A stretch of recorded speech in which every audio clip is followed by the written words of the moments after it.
All right, this is Openstax U.S. History, Chapter 31, Section 4, Bill Clinton and the New Economy.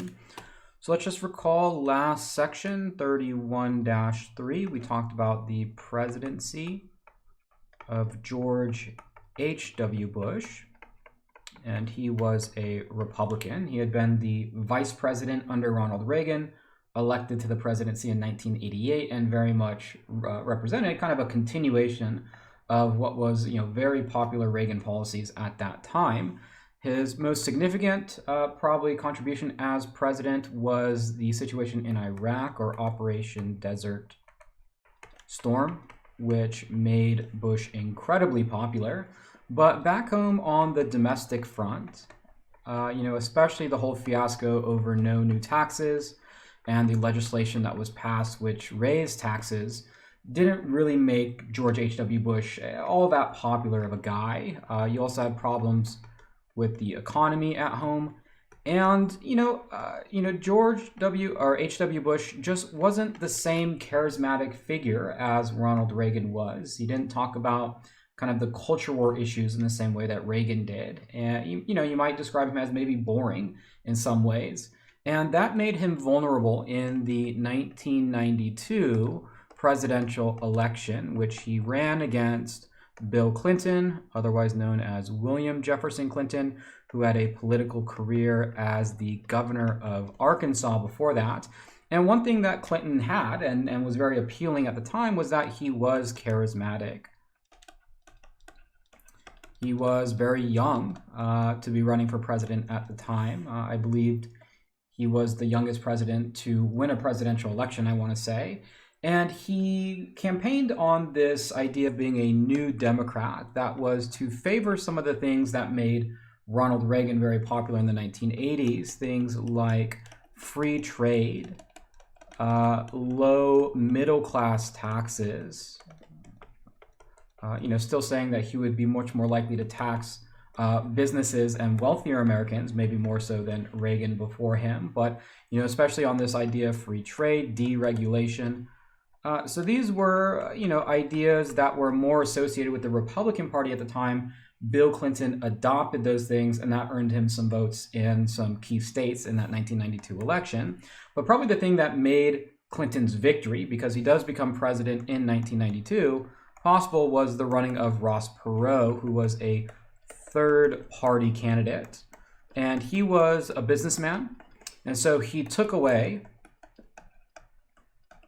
votes from HW, and that allowed Bill Clinton, who had only gotten 43% of the vote, to become president.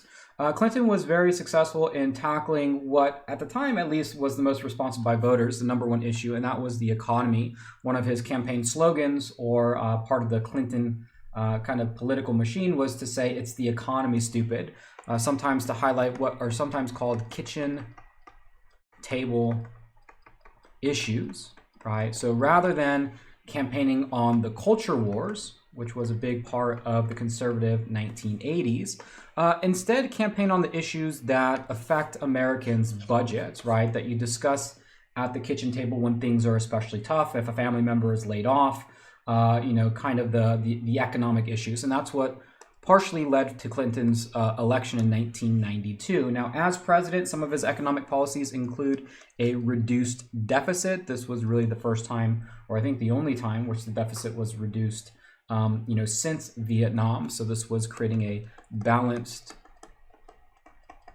government budget. Maybe not balanced, but we'll say more balanced. Signing the North American Free Trade Agreement, which was a free trade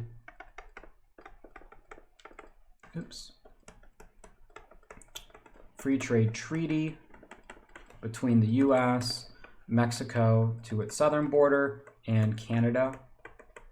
Right, free trade is the idea that there'll be no tariffs. Tariffs is something that we've talked about so far. Tariff is a tax on imports.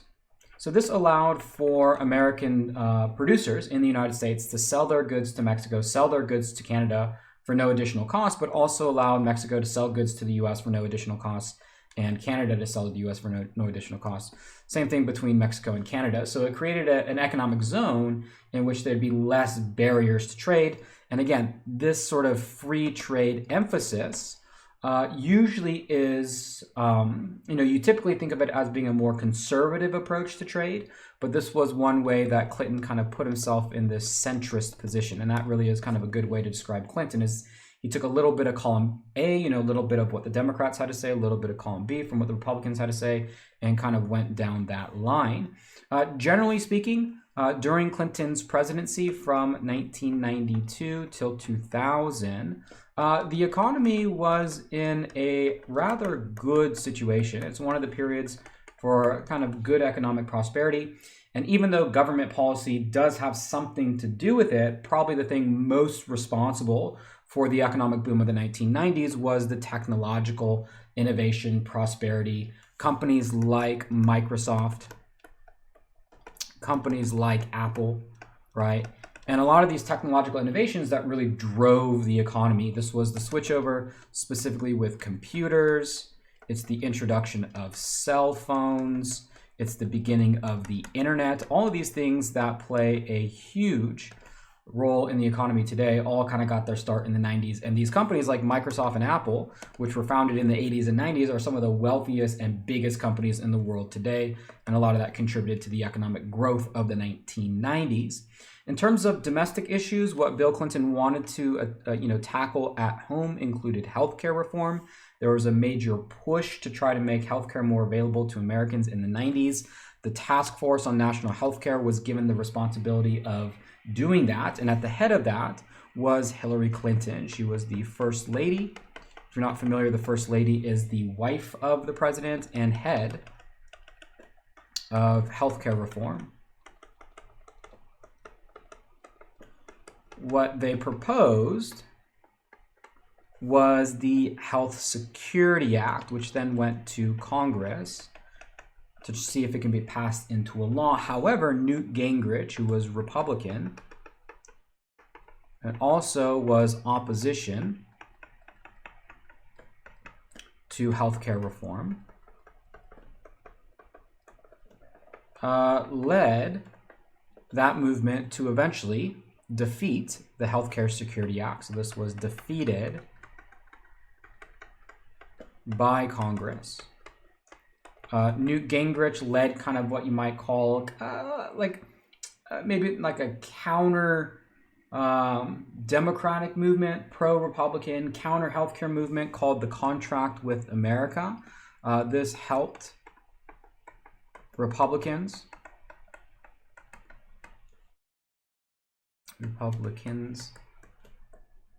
get elected to Congress, really to oppose, amongst other things, healthcare reform. And, we're successful in doing it, right? I'll go ahead and just kind of highlight this point here. The proposed healthcare reform proposed by Bill Clinton, headed by his wife Hillary Clinton, ultimately was defeated by Newt Gingrich and his allies in Congress. They simply could not get the adequate number of votes. The Work Opportunity Reconciliation Act, rather, was a law that provided more, what we might call more favoritism towards business, more deregulation. It was something that helped, what you might say, make unions weaker as well. So in this kind of struggle between business and labor, we might say that this helped business, undermined labor, and this was part of this kind of Republican resurgence, especially in the congressional elections in 1994 and 1996, to help get kind of the anti-democratic legislation passed that Republicans sought. Another controversial domestic policy in the Clinton era was, again, this was kind of the changing narrative when it came to gay rights in the United States, was the don't ask, don't tell policy. This is related to gays in the military. And the question was, should they be allowed to serve. Many Americans did not believe so at the time. And then you also had advocates for the gay rights movement who said not only should gays be able to serve in the military, but they should be able to come out and be public with their sexual orientation or sexual identity. The centrist in Bill Clinton, again, he is this president that tries to please everybody, was the creation of a don't ask, don't tell policy, which really didn't please anyone, right? The saying goes, you try and make everyone happy, you don't make anyone happy. And that's kind of what the don't ask, don't tell policy was. That is, gays can serve, but can't reveal their sexual orientation, right? They can't tell, the don't tell part. At the same time, the military could not ask about one's sexual orientation there. And again, wasn't liked by conservatives, wasn't liked by liberals. Additionally, in the culture war arena, the Defense of Marriage Act, or DOMA, defined marriage, marriage with one E or one G or one R, either way, defined marriage as between one man and one woman. This was in response to the various sort of debates that were going on the state level, where the gay rights movement was pushing for marriage to be recognized as not just one man, one woman, but to include two men or two women. The Defense of Marriage Act and many state legislatures moved to specifically define marriage as only between one man and one woman, essentially excluding gay marriage. This would be a much longer fight that would take place not just on the state level, but also the federal level, and eventually would get all the way to the Supreme Court. That doesn't come to fruition until the 2000s, so a little bit later. In the 1996 election, Bill Clinton ran against Bob Dole in 1996, who was the Republican. Clinton won that re-election.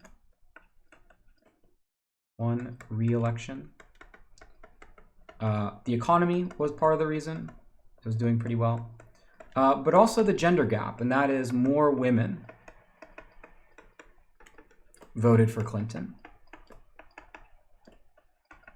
All right, voted for Clinton.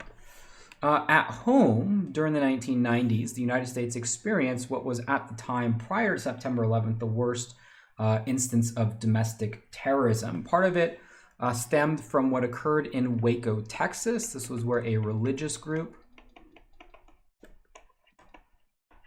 clashed with the U.S. government. A shootout and standoff ensued in Waco, Texas. Eventually, the building caught fire and hundreds were killed. Here's a picture of the Waco compound being caught on fire and hundreds were killed. Timothy McVeigh was an individual who believed that what the federal government had done in Waco, Texas was wrong. So he believed Waco were victims of U.S. government. And so in 1995, Timothy McVeigh was responsible for the Oklahoma City bombing. This was the federal building, and it killed 168 Americans. Again, the worst instance of domestic terror until the September 11th attacks of 2001. In terms of foreign policy, Bill Clinton very much kept up this idea of global policing, that is, American intervention overseas. The Oslo Accords was a continued effort at Israel, we'll just call it Middle East peace. Recall that President Jimmy Carter had passed the Camp David Accords between Egypt and Israel. Israel in the Middle East, and Israel being an ally of the United States, was a continued site of violence. And so the Oslo Accords was Bill Clinton's effort at getting Yasser Arafat and Israel to kind of come to some agreement. And even though there has been some agreements in the Middle East, probably since, the 70s, 80s, 90s, 2000s, it continues today even to be, a spot of contention and violence even to this day. Perhaps the most significant intervention by Bill Clinton was Yugoslavia, which in the 1990s broke up. This was a territory that broke up into many different countries, including Croatia and Serbia and Herzegovina and a lot of different other countries there. But erupted also in war, with instances of ethnic cleansing occurring. Bill Clinton used NATO forces to intervene and stop ethnic cleansing. But this notion of global policing is, it's complicated. So, for example, in Somalia, U.S. forces were killed, which prompted a U.S. retreat. And in Rwanda, the U.S. did not intervene. And that resulted, not just simply because the U.S. didn't intervene, but that resulted in genocide in Rwanda in the 1990s, where hundreds of thousands of people were killed. And the decision by the United States not to intervene in that case has prompted wide criticism of Clinton and Clinton's regime. Perhaps what Bill Clinton will forever, or the most notorious thing that he'll be known for in a similar fashion that Nixon will be rumored for Watergate, is his impeachment hearing. His impeachment hearing resulted from what we might call an inappropriate sexual relation with an intern, a White House intern. The impeachment scandal, or Clinton's impeachment, begins with Whitewater, or the Whitewater investigation, headed by Kenneth Starr. So he was head of Whitewater. And the Whitewater investigation was an investigation into the Clintons, essentially land dealings.